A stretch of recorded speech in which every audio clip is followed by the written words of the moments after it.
This cute spider has a special skill. It kept waving its claws. In just a moment, it wove the messy threads into a delicate handkerchief. Not only did the fabric look high-end, it even carried a unique watermark. Not long ago, the farm was about to enter winter, but Hirako still had no clothes to keep warm. Just as he was wondering what to do, Koro brought back a capable helper. It could weave down jackets, and even make furniture with ease. The spider loved the potatoes Hirako gave it, so it settled down in a big tree. In its spare time, it also stood guard for Hirako whenever monsters invaded. The spider was always the first to sound the alarm. Because of the thorough preparations, Hirako spent his first winter in another world comfortably. When spring arrived, Hirako prepared to take good care of his farm. At that moment, the spider sounded the alarm. Led by Koro, Hirako went deep into the forest and found a girl covered in spider silk. With the protection of the wolves and the spider, Hirako brought Lilicy back to his farm. Then he began introducing the various crops he planted. Lilicy was very curious about these plants she had never seen before. When she learned that Hirako managed such a large farm alone, Lilicy couldn't help but show admiration. Seeing Lilicy's interest in tomatoes,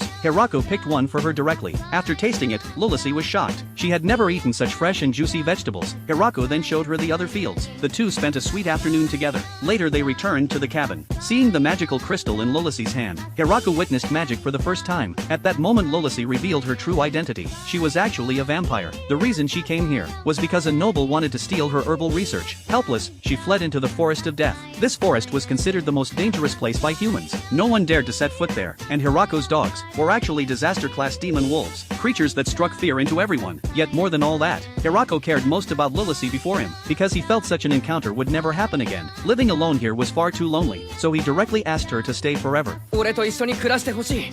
できればずっと。それってこの通り。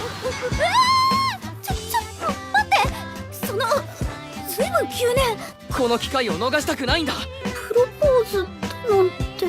プロポーズ Only then did Hirako realize his words were too ambiguous. 違うっていうの？違わない。むしろ望むところだ。ぜひ頼む。やめ、わかったから。 But the sincerity made Lilicy hesitate, and somehow she agreed.